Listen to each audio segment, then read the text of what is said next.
दुष्ट और हिंसक जमात है। इस आधार पर यह प्रमाणित हो गया कि ब्राह्मण लोग विदेशी है।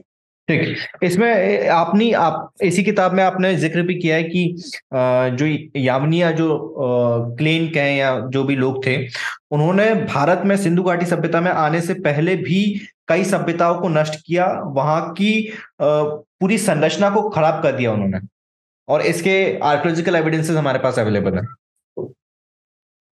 वही कालीन बारास ने 2019 में जो आर्टिकल लिखा, इंटरनेशनल रिसर्च आर्टिकल है, उसमें उन्होंने एक उदाहरण दिखाया कि स्टोन हेंगे जो ब्रिटेन में कल्चर डेवलप हो रहा था, वहां पर भारी संख्या में ह्यूमन कंकाल मिले, मगर उसकी दफन विधि की प्रक्रिया नहीं थी, केवल कंकाल मिले। ठीक। और वहां आर्कोलॉजिस्ट लोगों में डिबेट हुआ कि वहां की महिलाओं की दफन विधि भिन्न है पुरुषों की तुलना में। तो आर्कोलॉजिस्ट लोगों का डिबेट सॉल्व करने के लिए डीएनए साइंटिस्ट लोगों ने इसमें इंटरेस्ट लिया। ठीक। और खासकर कि सबसे बड़ा स्कॉलर है रिच डेविड, इन्होंने इसमें इंटरफेयर किया, हार्वर्ड यूनिवर्सिटी के। तो डीएनए साइंटिस्ट लोगों की बात को हिंदू मतलब गुलाम, ये स्वामी दयानंद सरस्वती ने भी कहा है। तो डीएनए के आधार पर मूल्यवासी महापुरुष जो हजारों वर्ष में हमारी मुक्ति की लड़ाई लड़ रहे थे, तो ये फुले शव अंबेडकरी विचारधारा की विजय हो गई है। बाबा साहब अंबेडकर के नाम से जागरूक करना अलग बात है। बाबा साहब अंबेडकर का नाम लेकर ब्राह्मणवाद को मजबूत करना अलग बात है। ठीक। बाबा साहब अंबेडकर मिशन चला रहे थे, मूवमेंट चला रहे थे। तिलक की बात को आधार बनाकर मिस प्रोपेगेंडा करना और बाबा साहब अंबेडकर को अपमानित करना, ये सही नहीं है। ये सही नहीं, लेकिन मैं आपसे एक सवाल ये भी रखना चाहूंगा कि मान के चलिए कि बाबा साहब ने लिख भी दिया है, बाबा साहब ने कह दिया कि वो जो सारे ब्राह्मण हैं वो यहीं के हैं, या सो कॉल्ड अपर कास्ट के जो लोग हैं वो भारत के ही मूल निवासी हैं, लेकिन उसके बाद भी आज की डेट में जो नई रिसर्च है वो तो ये कहती है कि डीएनए के आधार पर बहुत ज्यादा डिफरेंसेस हैं यहाँ के मूल निवासियों में और अपर कास्ट में, तो क्या हमें नई रिसर्च को एक्सेप्ट नहीं करना चाहिए? मगर भारत में रहने वाले जो ब्राह्मण्स लोग हैं, उनका डीएनए भारतीय लोगों से नहीं मिलता है। तो उनका डीएनए जिन लोगों के साथ उनका डीएनए मिलता है, उस देश का या उस ज्योग्राफिकल एरिया का नाम है west Eurasia. So Brahmins are not Indian, they are west Eurasian. तो उन्होंने देखा कि ये भिन्न लोग हैं, और उस आधार पर उन्होंने कहा कि यूरोप में ज्यादा कल्चर डेवलप नहीं था, लोग जंगलों में ज्यादा रहते थे, तो ब्राह्मण्स लोगों ने वहां के पुरुष लोगों का कत्लेआम बड़े पैमाने पर किया। ठीक। और उनकी महिलाओं का प्रजनन के लिए इस्तेमाल किया। ठीक। तो ये यूरोपियन स्थिति है। भारत में आप आकर देखते हो,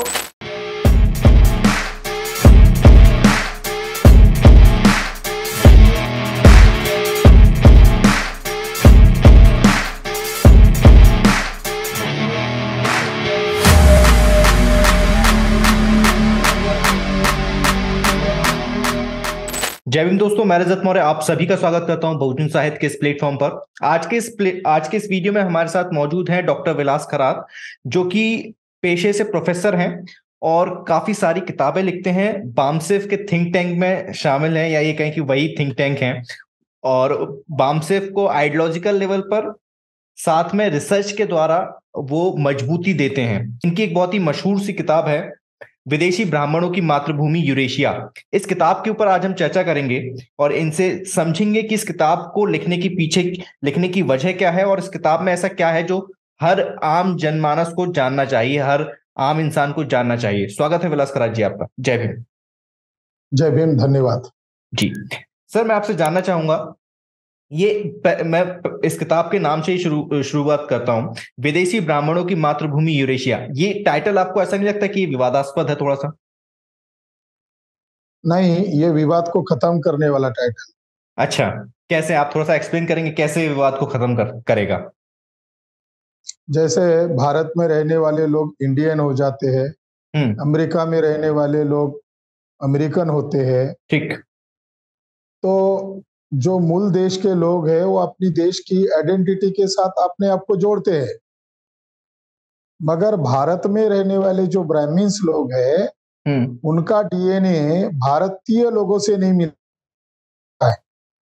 तो उनका डीएनए जिन लोगों के साथ उनका डीएनए मिलता है उस देश का या उस ज्योग्राफिकल एरिया का नाम है वेस्ट यूरेशिया।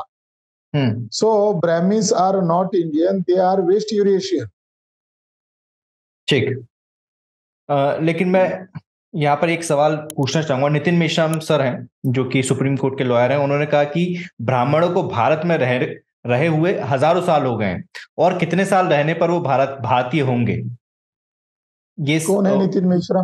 सुप्रीम कोर्ट के वकील हैं, ट्विटर पर वो कुछ उन्होंने कमेंट किया था, तो मैंने उनका नाम उनको बस उनका जो क्वेश्चन है वो आपके सामने पुट किया है कि उनका ऐसा प्रश्न था कि भारत के अंदर नितिन मेश्राम को हम नहीं जानते। ठीक है, कोई बात नहीं है, लेकिन ये प्रश्न तो उठता है ना सर कि भारत में जो ब्राह्मण है वो लगभग हजारों सालों से रह रहे हैं। नितिन मेश्राम से नाम इंडिकेट हो रहा है, वो मेश्राम है, ब्राह्मणों की दलाली क्यों कर रहा है? नितिन मेश्राम का डीएनए लगता है ब्राह्मणों का डीएनए है, तो शायद इसीलिए वो ब्राह्मणों का पक्ष ले रहा होगा। ठीक, लेकिन सर जो वो ब्राह्मणवादी है या नहीं है ये तो मैं नहीं कहूंगा, लेकिन वो अपने आप को एक अम्बेडकराइट सुप्रीम कोर्ट के लॉयर के तौर पर वो पेश करते हैं हमेशा, और उनकी आइडियोलॉजी भी he is not Ambedkarite, he is opportunist. शायद वो सुप्रीम कोर्ट में अपनी केस को चलाने के लिए ब्राह्मणों को खुश करने के लिए ऐसा स्टेटमेंट दे रहे होंगे, हम उन्हें ज्यादा तवज्जो नहीं देते। ठीक, लेकिन बाबा साहब को कोट करके अक्सर लोग ये कहते हैं कि ब्राह्मण या बनिया या ठाकुर जो ऊपर के अपर कास्ट के जो लोग हैं वो बाहर से नहीं आए हैं, वो तो वो यहीं के लोग हैं, और वो कहते हैं कि बाबा साहब एंथ्रोपोलॉजिस्ट थे, तो उनके हिसाब से ये सभी लोग भारत के ही लोग हैं। बाबा साहब अम्बेडकर के नाम से जागरूक करना अलग बात है। बाबा साहब अम्बेडकर का नाम लेकर ब्राह्मणवाद को मजबूत करना अलग बात है। ठीक, बाबा साहब अम्बेडकर मिशन चला रहे थे, मूवमेंट चला रहे थे। अगर बाबा साहब अम्बेडकर का नाम लेकर अप्रकाश ब्राह्मण्स लोगों का वकालत करने का अगर कोई काम कर रहे हैं तो उसके पीछे उनकी व्यक्तिगत स्वार्थ की भावना है, न कि अम्बेडकरवाद को आगे बढ़ाने की भावना है। बाबा साहब अम्बेडकर ने कहीं नहीं कहा कि ब्राह्मण भारत के मूल निवासी है। ठीक, अगर ब्राह्मण भारत के मूल निवासी है, ऐसा वो बाबा साहब अम्बेडकर के नाम का इस्तेमाल कर रहे हैं, तो फिर बाबा साहब अम्बेडकर ने ब्राह्मणों के खिलाफ जिंदगी भर लड़ाई क्यों लड़ी? ठीक, बाबा साहब अम्बेडकर सैद्धांतिक आधार पर ब्राह्मण को विदेशी मानते थे और अंतिम क्षण तक वो ब्राह्मणों को विदेशी मानते रहे और ब्राह्मणवाद के खिलाफ वो जिंदगी भर लड़ते रहे। रही बात हुए दी शुद्राज, इस किताब का सहारा लेकर कुछ लोग मिस प्रोपेगेंडा करते हैं। तो बाबा साहब अम्बेडकर ने उस किताब में ब्राह्मण और क्षत्रियों का इतना कड़वा संघर्ष क्यों चला रहा और ब्राह्मणों के श्रुति स्मृति में, पुराणों में ब्राह्मण बनाम क्षत्रिय ऐसा संघर्ष क्यों चलता रहा, ये सवाल को खड़ा किया है। और वो किताब 1946 को लिखी है और 1947 को भारत आजाद हुआ, तो बाबा साहब अम्बेडकर ने पॉलिटिकल दृष्टिकोण से स्ट्रेटेजिकल वहां तिलक को कोट किया है और ब्रिटिश लोगों को इंडिकेट किया है कि केवल ब्राह्मण ही नहीं है, हमारे भी लोग हैं और शासन सत्ता में हमें हिस्सेदारी मिलनी चाहिए। इसीलिए दावपेच के आधार पर तिलक को कोट किया गया है। मगर बाबा साहब अम्बेडकर ने कुछ मूलभूत सवाल वहां खड़े किए गए हैं ब्राह्मण क्षत्रियों के संघर्ष को लेकर। उसमें छत्रपति शिवाजी महाराज और ब्राह्मणों का चला रहा कड़वा संघर्ष, कायस्थ और ब्राह्मणों का संघर्ष, तो इन बातों को इग्नोर करते हुए केवल तिलक की बात को आधार बनाकर मिस प्रोपेगेंडा करना और बाबा साहब अम्बेडकर को अपमानित करना, ये सही नहीं है। ये सही नहीं, लेकिन मैं आपसे एक सवाल ये भी रखना चाहूंगा कि मान के चलिए कि बाबा साहब ने लिख भी दिया है, बाबा साहब ने कह दिया कि वो जो सारे ब्राह्मण हैं वो यहीं के हैं, या सो कॉल्ड अपर कास्ट के जो लोग हैं वो भारत के ही मूल निवासी हैं, लेकिन उसके बाद भी आज की डेट में जो नई रिसर्च है वो तो ये कहती है कि डीएनए के आधार पर बहुत ज्यादा डिफरेंसेस हैं यहाँ के मूल निवासियों में और अपर कास्ट में, तो क्या हमें नई रिसर्च को एक्सेप्ट नहीं करना चाहिए? दो दो बातें हैं। आप जैसा कह रहे हैं हाइपोथेसिस मान लो, हाँ। मैं कह रहा हूं इसका हाइपोथेसिस जताने की जरूरत नहीं है। बाबा साहब अंबेडकर ने अपने अनुयायियों को संदेश देते हुए कहा है कि मैंने एक ही विषय पर भिन्न भिन्न जगह पर भिन्न भिन्न स्टेटमेंट दिए, कॉन्ट्राडिक्टरी स्टेटमेंट दिए है, तो आप लोगों को एक ही विषय पर अलग अलग दृष्टिकोण के स्टेटमेंट दिए, तो उसमें से अंतिम किसको मानना चाहिए? तो बाबा साहब अंबेडकर ने कहा जो मैंने लास्ट में कहा उसको अंतिम मानना चाहिए।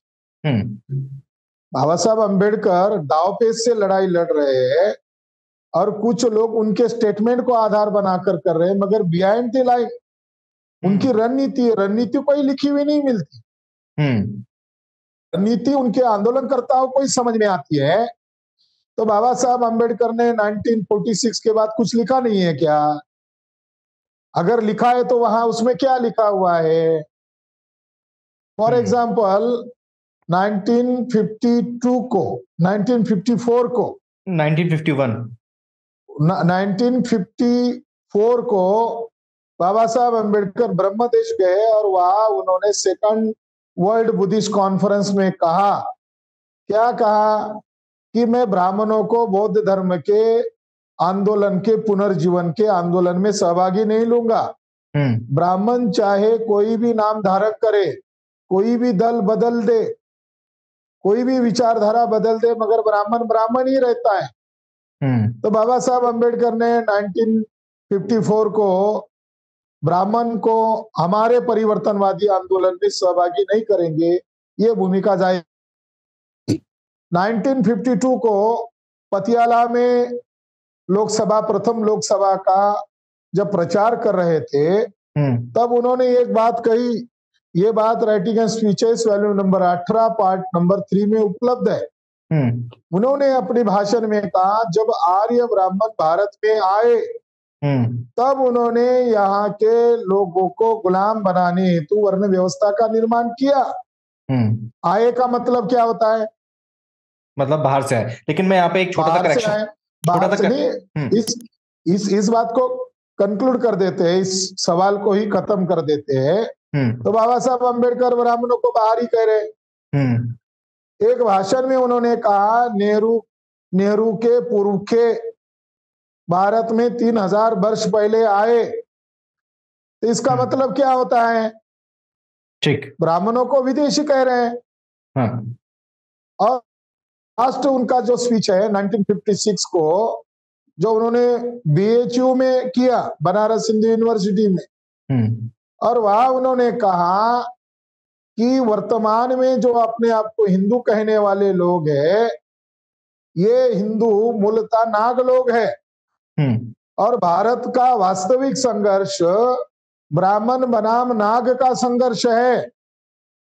और ब्राह्मण घोड़े पर आए इसलिए वे सभ्य सुसंस्कृत नहीं होते, बल्कि ब्राह्मणों से ज्यादा संस्कारी लोग, सभ्य लोग, सिविलाइज लोग नाग लोग थे। और ब्राह्मणों ने यहाँ पर सेटल होने के बाद ऋग्वेद में पुरुष सूक्त लास्ट में जोड़ दिया, जैसे कोई अपेंडिक्स हो। तो बाबा साहब अंबेडकर ब्राह्मणों को विदेशी कह रहे हैं और बाबा साहब की जीवन भर की लड़ाई ब्राह्मणों के खिलाफ है।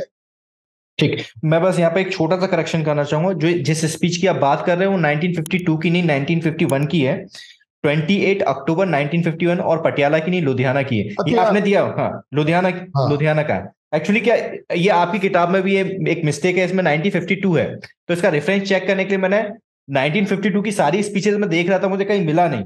फिर चलो मैं इसको वेरीफाई करूंगा, मगर ये लोग सबको आधार बनाकर। हाँ नहीं बिल्कुल, ये एग्जैक्टली बाबा साहब ने ये चीज कही है, लेकिन मैं बस डेट का आपको और प्लेस का मैं बस बता रहा था, वो आप किताब में भी करेक्शन करवाइएगा प्लीज। ठीक। इसमें अगला ये मेरा प्रश्न आपकी किताब के रिगार्डिंग ही है। आप इसमें एक किताब है अर्ली इंडियन, उस किताब का हवाला देते हैं, उस किताब के ऊपर भी आपने चर्चा की है अपनी किताब के अंदर। उस किताब में माइग्रेशन थ्योरी को एक्सेप्ट किया गया है, इन्वेजन थ्योरी को एक्सेप्ट नहीं किया गया है। मैं दर्शकों के लिए बता दूं कि माइग्रेशन और इन्वेजन दो तरह की थ्योरी चलती है, कि मतलब एक तो आक्रमण किया भारत पे आकर, और एक है कि वो सिर्फ यहां पर आके रहने लगे, यानी कि माइग्रेट होकर आए। तो ये दो तरह की थ्योरी हैं, जिसमें कि अर्ली इंडियंस में माइग्रेशन थ्योरी को एक्सेप्ट किया गया है, इन्वेजन थ्योरी को एक्सेप्ट नहीं किया गया। लेकिन आपने अपनी इस किताब में इन्वेजन थ्योरी को एक्सेप्ट किया, उसके पीछे आप तर्क भी देते हैं, तथ्य भी देते हैं, उस पर हम आगे चर्चा करेंगे। तो ये विरोधाभासी चीजें नहीं है। जिस किताब को आप कोट कर रहे हो वो तो माइग्रेशन थ्योरी को एक्सेप्ट करती है।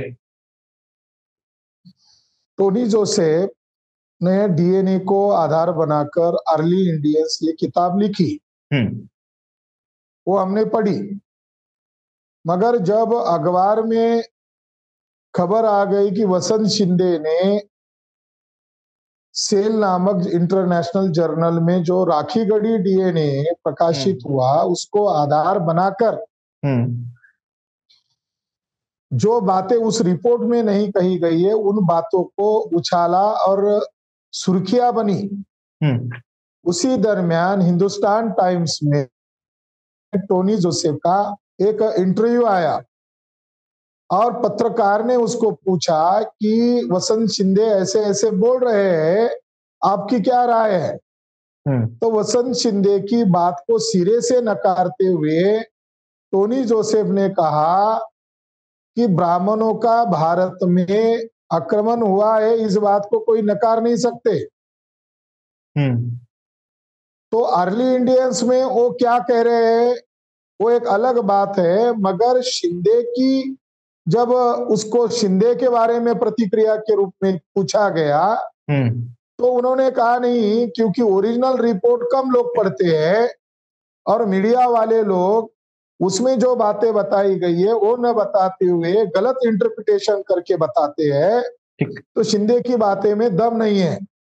रही उसके किताब की बात, तो उसमें उसने ये आया है कि इसका ओरिजिन अफ्रीका में है और ये देश, यहाँ सभी लोग बाहर से ही आए हैं। ये उसकी जो थ्योरी है वो कंफ्यूजन थ्योरी है। टोनी जोसेफ की जो थ्योरी है वो कंफ्यूजन थ्योरी है।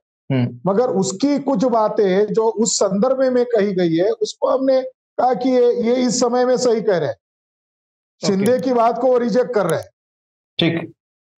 लेकिन इससे सर ये एक भ्रम पैदा नहीं होता कि आप किसी की भी कुछ बातों टोनी जोसेफ कोई साइंटिस्ट नहीं है, ही इज पत्रकार, he is a journalist, right. और किसी की बात को आप कोट कर रहे हो तो उसकी बात का समर्थन नहीं कर रहे हो। ठीक। आपको रिसर्च मेथोडोलॉजी शायद मालूम नहीं है। रिसर्च मेथोडोलॉजी में आपके विरोधियों को भी आपको कोट करके उसकी बातों को डिनाय करना पड़ता है।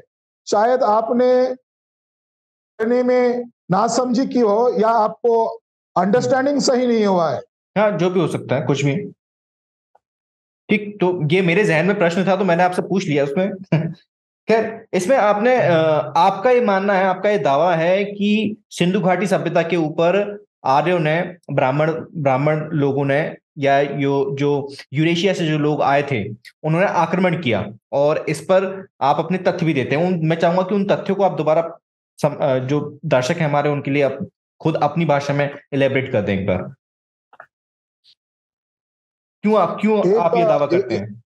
हाँ, ये दावा करने की वजह है कि 1903 में बाल गंगाधर तिलक ने आर्टिक होमिंदी वेदास ये किताब लिखी। इसका अर्थ होता है कि ब्राह्मणों का जो प्रदेश है, मातृ प्रदेश है, वो आर्टिक भाग है, भूभाग है। ठीक। तो उनका कहना और वर्तमान डीएनए साइंटिस्ट लोगों की कहने में 200% बातें मैच हो रही है। मगर तिलक के समय में कोई विज्ञान शाखा इतनी डेवलप नहीं थी। ज्यादा से ज्यादा एंथ्रोपोलॉजी डेवलप हो चुका था। मगर तिलक ने धर्मशास्त्र को आधार बनाकर, खासकर की ऋग्वेद को आधार बनाकर ये थ्योरी को लिखा था। ठीक। और बाद में जवाहरलाल नेहरू ने लिखा, उसमें उन्होंने कहा डिस्कवरी ऑफ इंडिया में, लेटर्स टू इंदिरा, इस अपने किताब में उन्होंने जाहिर तौर पर कहा कि आर्य ब्राह्मण बहुत जंगली थे, असभ्य थे, शायद उनको खाने को नहीं मिला या आपस में झगड़ा हुआ, और वो बहुत बड़ी संख्या में, भारी संख्या में खैबर खिंड के रास्ते से इंडिया में दाखिल हुए। यहाँ पर मिस्र से भी प्राचीन सभ्यता थी जिसे आप सिंधु सभ्यता कहते हो, और ब्राह्मणों ने उसको तहस नहस करके यहाँ पर उन्होंने अपना वर्चस्व कायम किया। ये बात तिलक ने खुद मान्य की है, ये बात खुद नेहरू ने मान्य की है, ये बात केदारनाथ पांडे उर्फ राहुल सांकृत्यायन ने वोल्गा टू गंगा इस किताब में मान्य की है, यहाँ तक कि मिस्टर गांधी ने भी मान्य की है। तो ढेर सारे जो लेखक है, इन्होंने एक बात मान्य की, हम विदेशी है। ठीक। दूसरी बात मार्टिमर व्हीलर जो बड़े आर्कोलॉजिस्ट थे, उन्होंने इंडस वैली का एक्सकवेशन किया, रिपोर्ट भी प्रकाशित किया, और आर्यन इन्वेंशन थ्योरी को उन्होंने विश्व के पटल पर लाया। तो उन्होंने ये देखा कि वहां अंडर उस जहां पर वो साइट है, इंडस साइट जो है, वहां उन्होंने सीडीओ के उन्होंने एरिया का नाम मेंशन किया, डीके एरिया में। मैंने सीडीए के पीछे मैंने देखा महिला का कंकाल पड़ा था, उसके साथ एक बच्चा था। महिला इसीलिए कह रहा हूं कि उसके ऊपर आभूषण मिले, और उन्होंने 14 लाशें देखी जिनके सिर के ऊपर कुल्हाड़ी के निशान थे। तो मार्टिमर व्हीलर का आर्कोलॉजिकल आधार पर बहुत बड़े साइंटिफिक तरीके से यह सिद्ध किया कि ये इंडस सिविलाइजेशन अपने आप नष्ट नहीं हुई, इसे आक्रमण करके नष्ट कर दिया गया है। अब सेल में जो राखी गढ़ी डीएनए रिपोर्ट आया 2018 में, 2019 में, तो 2018 में एक 92 साइंटिस्ट लोगों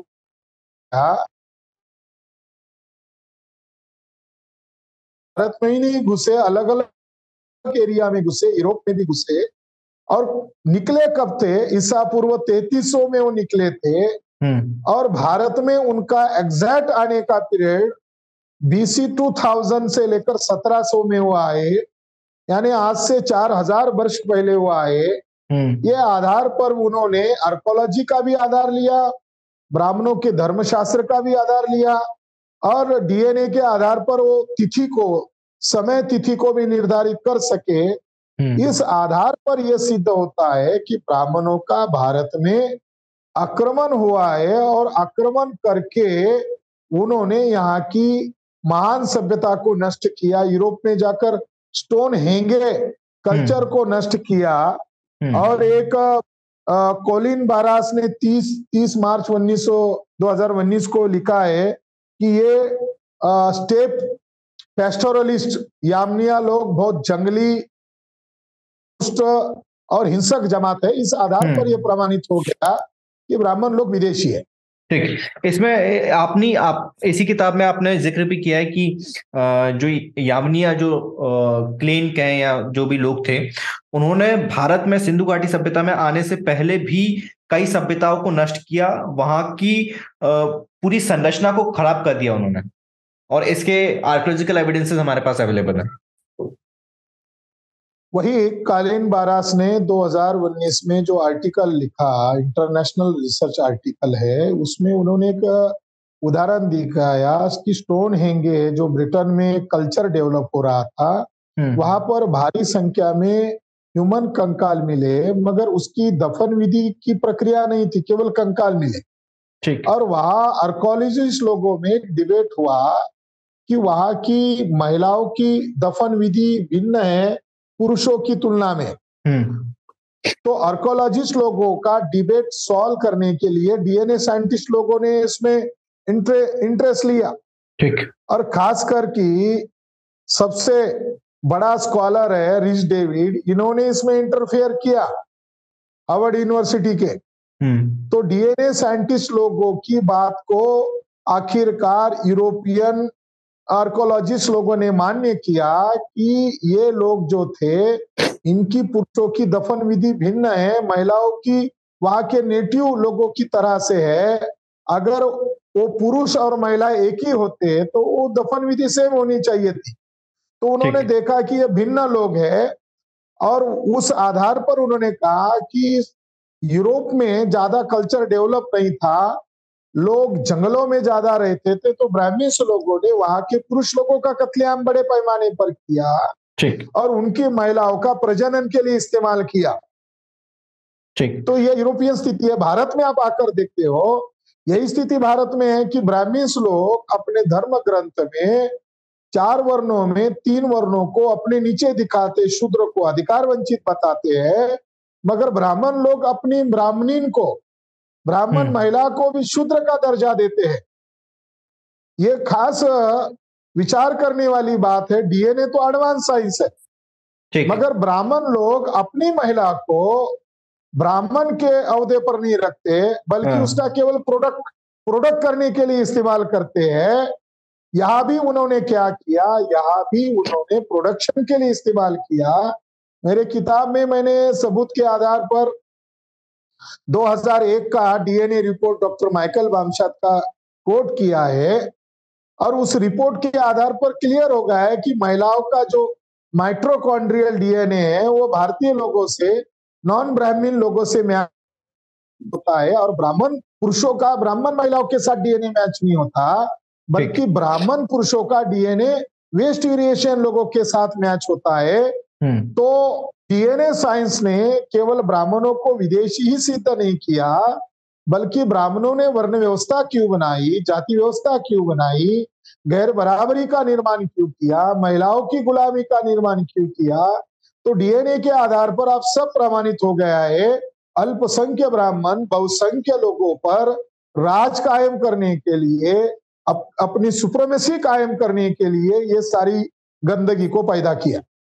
ओके मतलब ये सारी चीजें बहुत अच्छे से क्लियर हैं, हमारे पास साइंटिफिक एविडेंसेस हैं, लेकिन ये क्या वजह है कि फिर भी हमारे जो अम्बेडकराइट जो लोग हैं, जो खुद को अम्बेडकराइट कहते हैं, नो डाउट वो हैं भी, लेकिन वो इस चीज को एक्सेप्ट क्यों नहीं कर पाते हैं? वो सीधे, मैं इससे पहले उनका परिनिर्वाण हो गया, शांति स्वरूप बौद्ध जी थे, उन्होंने, उनका भी यही कहना था कि हम तो बाबा साहब की लाइन पर चलेंगे। मतलब इस तरह के कई सारे लोग हैं जो कि आज तक ये जो नई रिसर्च जो हो रही है उसको एक्सेप्ट नहीं करते हैं। नहीं कर रहे हैं, कुछ लोग नहीं कर रहे, इसका मतलब समाज स्वीकार नहीं कर रहा है, ऐसा नहीं। सभी लोग स्वीकार कर रहे हैं। हाँ। कुछ लोग स्वार्थवश स्वीकार नहीं कर रहे, तो वो स्वार्थी लोग हैं। ओके, मतलब आप ये कह रहे हैं कि ये, हाँ ठीक। ये मैं आपसे एक सवाल, मैंने आपसे कॉल पर भी पूछा था कि ये जो आपकी जो किताब है, आप लोग का जो रिसर्च है, ये आम जनमानस तक पहुंचने में बड़ी दिक्कत आती है, और इसको थोड़ा सा इजीली एक्सेसिबल आप करवाइए कि जितने जल्दी हम लोग खरीद पाए उतना ज्यादा अच्छा रहेगा। अब पर्टिकुलरली अब जैसे आपका जो पब्लिकेशन हाउस है, उसको कॉल करके मंगाने के लिए तो वो जिसका इंटरेस्ट बहुत ज्यादा होगा वही करेगा। इसमें हम लोग ऑल इंडिया में ऑर्गेनाइज वे में काम कर रहे हैं, तो इसको जो ऑर्गेनाइजेशन के संपर्क में है उन्हें इजीली मिलता है। इसके पीछे हमारा एक हेतु है कि ये सही लोगों तक पहुंचे, ब्राह्मण्स लोगों तक पहुंचे, ये हमारा हेतु नहीं है। वो तो हमेशा बुद्धि भेद करते हैं, वो हमेशा ज्ञान को मिटाने के लिए ही काम करते रहे हैं। ठीक, वो डीएनए को लेकर कभी ओपन डिबेट नहीं करते। ठीक, मगर अब जल्दी हम अमेज़न पर कुछ किताबें हम अमेज़न पर पब्लिक कर देंगे। मेरी ये रिक्वेस्ट रहेगी आपसे कि आप ऐसा कीजिए ताकि आम जनमानस तक बहुत इजीली पहुंच जाए। अब जैसे मैं बामसेफ से जुड़ा नहीं हूं, लेकिन अगर मुझे पढ़ना है तो उसके लिए फिर मुझे बहुत इधर उधर अपने बामसेफ के दोस्तों से कॉल करके उनसे रेफरेंस लेके या उनके नंबर लेके मंगाना पड़ता है। कोई भी अगर किताब मुझे पढ़ना है, जैसे आपकी कई सारी किताबें, अभी आपने क्षत्रियों के ऊपर किताब लिखी है, 3 भागों में वो किताब, मुझे पढ़ना है और मुझे मंगवाना है वो, तो इस तरह की कई सारी किताबें हैं। बिल्कुल, मैं आप सभी से रिक्वेस्ट करूंगा कि इसमें जो भी फैक्ट्स बताए हैं वो पर्सनली मैंने जाके रीचेक किए हैं, क्योंकि बामसेफ के या मूल्यवासी पब्लिकेशन की किताबों के ऊपर ये आरोप लगता है कि वो प्रोपेगेंडा थ्योरी बनाते हैं, लेकिन ऐसा है नहीं। क्योंकि ये मैंने खुद जाके, जो आपने इसमें जिन कंकालों का जिक्र किया, जिनके सर के पीछे कुल्हाड़ी का जिक्र है, घाव के निशान है, तो वो रिसर्च मैंने खुद जाके पढ़ी है। सेम जो बाबा साहब को कहीं पर कोट किया है, तो बाबा साहब की स्पीचेस को मैंने खुद जाके पढ़ा है। आमतौर पे आपको नहीं मिलेगा, अगर आप लोग चाहेंगे तो मैं नीचे कमेंट बॉक्स में, डिस्क्रिप्शन बॉक्स में लिंक दे दूंगा, वो आप लोग जाके पढ़िए, या फिर मैं यहाँ पे ऐड कर दूंगा कहां पर बाबा साहब ने क्या चीज कही है। तो कभी भी किसी भी व्यक्ति की बातों पर, चाहे कोई भी हो, वान मेश्राम साहब हो, विलास करात हो, सुनिए, लेकिन उसको पहले वेरीफाई भी कीजिए कि वाकई में वो सही कह रहे हैं। क्योंकि ये जब आपका ये बेसिक नेचर में आ जाएगा, तो आपको चीजों को समझने में दिक्कत नहीं आएगी। आप जिसको फॉलो करते हो, चाहे मायावती जी हो या विजय मानकर सर हो या बाला साहब अम्बेडकर हो, कोई भी हो, कोई भी कुछ भी कहता है, तो उसको वेरीफाई कीजिए। ये हम लोग की जिम्मेदारी है कि अम्बेडकर मूवमेंट का मतलब ये नहीं है कि आपके नेता ने या आपके किसी भी, आप जिसको फॉलो कर रहे हो, उसने कुछ कह दिया और आप उसको एक्सेप्ट करके वैसा चलते रहो। उसके पीछे समझो कि क्यों कह रहे हैं, और वो कह रहे हैं सच है या झूठ है। बहुत बहुत शुक्रिया सर आपका, आपने मुझे समय दिया। मैं उम्मीद करूंगा कि आप आगे भी बहुजन साहित्य के प्लेटफॉर्म पर आएं और अपनी जो बाकी जो किताबें हैं उनके ऊपर भी चर्चा करें। ये कई सारे सवाल थे जो जहन में हैं आम जनमानस के, स्पेशली जो अम्बेडकराइट लोग हैं, क्योंकि एक व्यक्ति कुछ और कह रहा है, एक व्यक्ति कुछ और कर रहा है, तो जो आम जो इंसान है वो पिस जाता है, बोलता है मैं किस पे यकीन करूं। तो उम्मीद करता हूं कि इस वीडियो से कई सारे सवालों के जवाब मिल जाएंगे लोगों को। बहुत बहुत शुक्रिया सर आपका। बुद्ध ने अंतिम उपदेश किया था आनंद को, अत्तदीप भव, स्वयं प्रकाशित बनो। राइट। इस मौके पर मैं बुद्ध के ही उस वचन को याद करता हूँ, अत्तदीप भव। एकदम सही, अपना अपना प्रकाश खुद बनो, खुद फर्स्ट हैंड नॉलेज लो। और ये बहुजन साहित्य प्लेटफॉर्म का मकसद भी है। और जहां तक सर ने जो किताब लिखी है उसमें बाकायदा उन्होंने डेट मेंशन की है, प्लेस मेंशन किया है कि कहां पर किस तरह के स्पीचेस हैं। आप वो खुद जाके भी टाइप कीजिए, चेक कीजिए, आपको खुद पता चल जाएगा कि बामसेफ या विलास का प्रोपेगेंडा बना रहे हैं या एग्जैक्ट जो हकीकत है वो आप लोग के सामने रखने की कोशिश कर रहे हैं। बहुत बहुत शुक्रिया सर आपका। आप अगर कुछ आखिरी में संदेश देना चाहें, कुछ संदेश देना चाहें हमारे समाज के लोगों को, तो प्लीज आप दीजिए। आखिर में संदेश ये, मान्यता मत दो, हर बात को वेरीफाई करो। और बाबा साहब अंबेडकर के नाम पर कुछ लोग धंधा करना चाहते हैं, उन लोगों से सावधान रहो। नाम बाबा साहब का लेते हैं, काम ब्राह्मणों का करते हैं। ऐसे चिंतक लोगों से, अभ्यासक लोगों से भी सावधान रहो। आप ही ने मुझे बताया था कि ट्विटर पर एक बड़ा विद्वान ब्राह्मणों का पक्ष लेकर लिख रहा है। हाँ, दिलीप मंडल, मुझे एक जानकारी दिलीप मंडल सर की बात कर रहे हैं। तो विद्वान व्यक्ति को डीएनए पढ़ना चाहिए। अगर डीएनए नहीं पढ़ते तो जो डीएनए की बात को डिनाई करता है वो आउटडेटेड हो जाता है। ठीक, जो डीएनए को मान्य नहीं करे, डीएनए अंतिम है, तो हो सकता है उनको कांग्रेस की तरफ झुका होगा, हो सकता है कोई पद चाहिए, या हो सकता है ब्राह्मणों से डर गए होंगे। जो डर जाता है उसकी बोली में बदलाव आते हैं। अंबेडकर वाद का मतलब लड़ना है, समझौता करना नहीं है। राइट। अंबेडकर वाद का मतलब सिद्धांत को बेचना नहीं है। फुले शाह अंबेडकरी लोग, उनके अनुयायी अपने मिशन के साथ वफादार और ईमानदार रहते हैं। तो इस आपके इस विशेष प्रोग्राम पर मैं यही कहना चाहता हूँ कि फुले शाह अंबेडकर की जीत हो गई है। अब मूल निवासी राष्ट्र का उदय हो गया है। हिंदू राष्ट्रवाद है, फेक राष्ट्रवाद है। ये राष्ट्रवादी नहीं है, आतंकवादी है। ब्राह्मण्स लोग जो है ये आतंकवादी है, राष्ट्रवादी नहीं है। हिंदू मतलब गुलाम, ये स्वामी दयानंद सरस्वती ने भी कहा है। तो डीएनए के आधार पर मूल निवासी महापुरुष जो हजारों समय में, हजारों वर्ष में हमारी मुक्ति की लड़ाई लड़ रहे थे, तो ये फुले शाह अंबेडकरी विचारधारा की विजय हो गई है। और डीएनए अनुसंधान से मूल निवासी राष्ट्रवाद का उदय हो गया है। और 3.5% ब्राह्मणों के खिलाफ जंग छिड़ गई है। 6 अक्टूबर 2022 को आरएसएस के मुख्यालय पर हम लोगों ने मोर्चा निकालकर उस मूल निवासी राष्ट्रवाद का उदय हो गया है। यही इस मौके पर मैं संदेश देना चाहता हूं। धन्यवाद। बहुत बहुत शुक्रिया सर आपका। जय भीम, नमो बुद्धाय सर। जय भीम, नमो बुद्धाय।